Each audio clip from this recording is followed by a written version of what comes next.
Hello, everyone. This is Tom Fox back with another episode. I'm absolutely thrilled today to have with me Phil Oakley. Phil, first of all, welcome to the podcast. Thank you so much, Tom. You're generous Phil, to have me. Phil, you've got a couple of books out and perhaps a little bit more you can tease us with later, but it's a really interesting series that I can't wait to get into with you. But before we do that, you've also had an equally interesting professional background. And I was wondering if you might be able to tell us a little bit about that. And of course, Hook 'em Horns. Thanks. A&M University Press publishes this thing, so I got to play both ends on it, but I'm with you. I've had a wonderful life, and one of the reasons I've had so many experiences is because I've been fortunate enough to live so long. I was corresponding with another one of the Stoney Creek authors this morning, and I sent my mind way back to when I was 21 years old and really full of vinegar, young reporter. And I got a great thrill out of sparring with John Conley, and he seemed to tolerate it. He laughed a lot, even though nobody else was laughing. But I always wanted to do something. I grew up listening to the radio because that's all there was when I was a child. And I just thought it would be great if I could be one of those news people on the radio. And I got my dream come true on that. And I got to work for ABC, and they became the Walt Disney Company. I got to make movies. That was another one of my great wishes for life. And I got to write books. And that's what's so fun these days. Let me detour just a little bit because it dawned on me you might have known Ronnie Dugert. I did. And I have to tell everyone he passed away today. I've never had the chance to visit with anyone who knew him personally. Could you just say a few words about Ronnie and what he meant to journalism in Texas? He made it. A lot of our older readers are going to be familiar with Molly Ivins, and she became a great celebrity. But she was, like most of us, one of his disciples. We kind of followed him around. And I was 10 or so years young, well, more than that, a little more than 10 years younger than he was. But there was nobody in my long journalistic career who was ever more dedicated than Ronnie Dugger and to get to the truth. And there's a whole lot of stuff between the surface and the truth in Texas politics. So he was a great inspiration. He never gave up. He never flinched. He never made any money. And I don't think he ever cared whether he did or not. But he was a thorn in the side of every politician who ever walked through those Capitol doors down there. And I wanted to be able to do what I could like that. And I became good friends with one of his early followers, Greg Olds, who is still alive. But Ronnie was just an idol.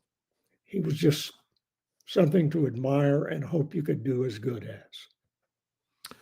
I came to him through one of my mentors was Willie Morris, and Willie wrote lovingly about Ronnie. But I couldn't pass up that chance to ask you for a few words about him. But let's go to your books now, because I was fascinated to begin to understand the framework of your story. It starts with a book called Little Hatchet. Book number 2 is called Runners. So can I maybe ask you what inspired you to write this story about this family? And I'm not going to say this time because it's probably going to go on 100 years. Yeah, it does. But my 2 grandparents, Ada and Walter Oakley, were the most wonderful people I've ever known. I've lived a long time now. I've met and covered a number of presidents. I've covered popes. I got to be in the same room several times with now St. Teresa. And they're all great people. But the people closer to you, when they're great, you can't help but want to live up to what they show you. And the tragedy that they endured was one of the most remarkable shows I've ever had the opportunity to watch. Not because they really lacked for anything, but because they had done so well in building a great part of what we know as Texas. They didn't get rich. They weren't oil people or anything like that. but they were people you could trust. They were people you could depend on. And for years after he was dead, I would run into people who knew my grandfather when they were young. He might have married him. He was a justice of the peace. He might have provided them with a home. He might have given them food. And the stories just never stopped. And people talked with reverence about it, people that I'd never met before. And the lady who just absolutely put starch in my collar was my grandmother. And she raised 8 children. And she had come from a big family, and my grandfather had come from a big family. And they got married very young and they started having children. And it's just a remarkable story. And it goes on and on. And my father, at 14 years old, decided that the best thing he could do in life was go out and ride a freight train to California. And I can't imagine the horror they felt when they found out their son was stranded way out in West Texas after encountering a deputy sheriff who knew my grandfather and called him up and said, "I got your boy out here." Sounds like Huck Finn, harmless. It wasn't, but it was an adventure to him. And he was bored. He was always bored. He always had to do something bigger, something faster. He was as good as anybody. And but he wasn't, he didn't brag about it. And he had his faults, and they were very deep and very tragic often. And that was a common thread through that generation of my family. They had grown up in such a model family as children. And jazz age, prohibition, drinking, even crime for 2 of them, serious crime. They all found their way into those lives. And somehow or another, my grandparents never gave up. They never stopped loving them. And there was nothing that they could do that made them abandon their children. So that's what got me started. So I was going to write a biography of my grandfather, but I struggled with that for years trying to make it work. And finally I decided, I don't know, I don't have enough specifics to do something nonfiction. Let's make it a novel. And eventually it has become 3 novels. I'd like to turn now. I love talking to writers about the craft of writing, and your story here is unique. But I'd really to maybe start with, you started down one direction, as you said, the biography of your grandfather, and then it switched.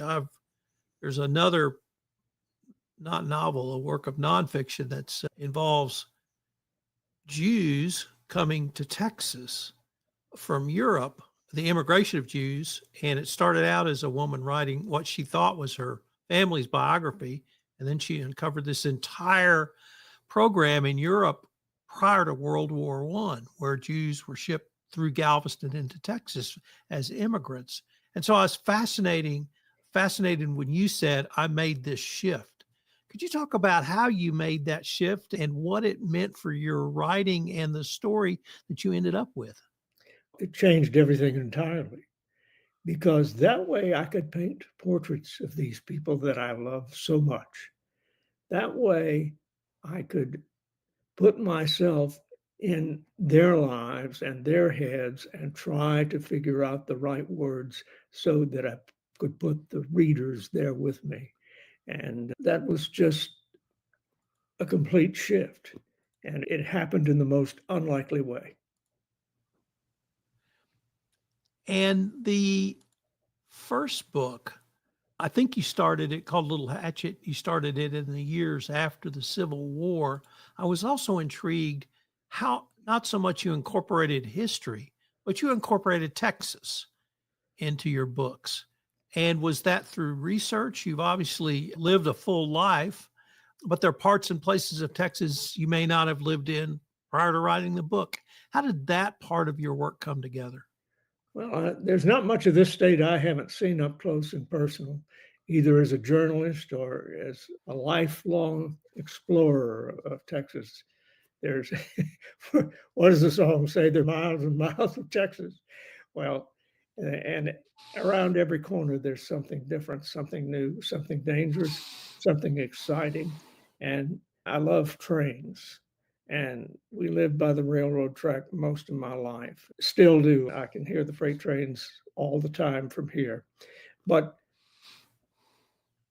I knew what my grandfather had done as a career in real life, but that didn't work too well for the story. So I decided the ideal thing would be to have this bright young man become a surveyor for the Southern Pacific Railroad as it began to cross Texas, headed for California. And there was a race on. The Southern Pacific was in a race with the Texas and Pacific to be the first to El Paso, which is where everything would come together. And the second transcontinental railroad, not the one you read about in the history books, but the one down here, took place. And the kinds of adventures that I knew of from having read lots of other stories from other people that it took to build those railroads and the influence they had on the development of the state. These days, we think of things like DFW Airport as being the economic engine that has driven so much growth in North Texas. But those railroads were live or die. If the railroad went around your little town, there was no town. And that happened over and over again. And people actually fought to get the railroad to come through. But building across the Pecos River Gap is one of the biggest engineering challenges in America. And it's full of real stories, and it was a great place to set some exciting fictional stories. The border, running back and forth across that border, has been going on as long as Europeans have been on this continent. And it was a fascinating place then. It was riveting for people's attention, and it very much so is still today. That time period, Texas was still the frontier. And I just read something about the Battle of Adobe Wells, which reminds us all that it was not only a wild and woolly frontier, but it was a frontier contested by various groups. Could you say a few words about the Indians and what the Anglos and Indians, how they finally came to something together? I don't really quite understand that they ever got there, except for the fact that the one thing I was determined not to do when I wrote about Native people was to repeat the cliches off the Western movies I saw as a kid. They were demeaning, and they weren't based on any real truth. They were just based on wild stories because people love wild stories. And up until after World War II, we didn't have much story that wasn't either written in a book or on a comic book or something like that. We made up a lot of stories, and people have always loved to make up stories. But I wanted the folks that read my books to understand that the Mescalero people of New Mexico and West Texas are real people. They're not they're not some kind of primitive human beings that had no knowledge, or they just didn't live like people who had come from Europe. They were very different. They had different experiences, and they were just as skilled and as advanced in their culture as we presume ours was. And the Comanches are probably the fiercest Americans in history. Their flash on the historic pan was only a few years. But one of the things that I've come to understand, not just from my writing, but from other people's work, they loved Austin because they burned it down twice to keep people from coming. They were few, but they were mighty, and they had great pride. So it was easy to write about these people. And it was hard to figure out how my grandfather and a Mescalero chief, or my great grandfather and a Mescalero chief, could learn how to coexist, but they did. And it just made a wonderful story. And there's not a word of truth in any of it. Let's turn to runners now, because as we turn the century in the state of Texas, obviously in the eastern part of the state, Galveston rebuilt after the hurricane of 1900. It was the major port for the state of Texas, and the railroads had come across. Spindletop comes in 1901, which completely changes the character of of energy and obviously oil in Texas, but it didn't change a lot in West Texas. How did you sort of write that transition leading up to World War II and perhaps even the Roaring Twenties? I used the construction of the railroad for one thing, and I used weather a lot because as people in the hill country have found out over the last few days, it hadn't changed a bit. It's just as mean and awful as weather can get. And if you go back and look at James Michener's great book of several generations ago about Texas, he wrote incessantly about what the weather was doing to people's lives and what insects did to people's lives. And that's Texas. If you come from Germany and you get off a boat and somewhere around Port O'Connor, or I think it's Indianola was the actual name of the port down there at that point, it must have been like you had stepped on the surface of the moon. And you hadn't seen anything yet until you got to Fredericksburg. It must have been just unbelievable because they had these posters that were advertised in Europe and all of these get rich quick real estate schemes, and they thought they were probably coming to paradise. And maybe they did, but it wasn't an easy trip. In the 20s, as we move into the Roaring 20s, of course, we have Prohibition. And I think most Texans forget not only do we have a border, we got a lot of coastline, Yes, we which do. for Prohibition meant there could have been a lot of rum running or importation of distilled spirits through a land route. How did that play into the storyline of Runners? It's tragic. It is more tragic than I can understand. And for the third book, I'm still writing about some of the aftermath of it right now. I had two much older uncles, much older than my parents. One named Ralph, and he was a real person, and he was a real bootlegger, and he was a real gangster, and he bragged about it. And he had a younger brother named Glenn, who was a very tragic figure who was completely subsumed in alcohol and opium. And they came from respectable parents.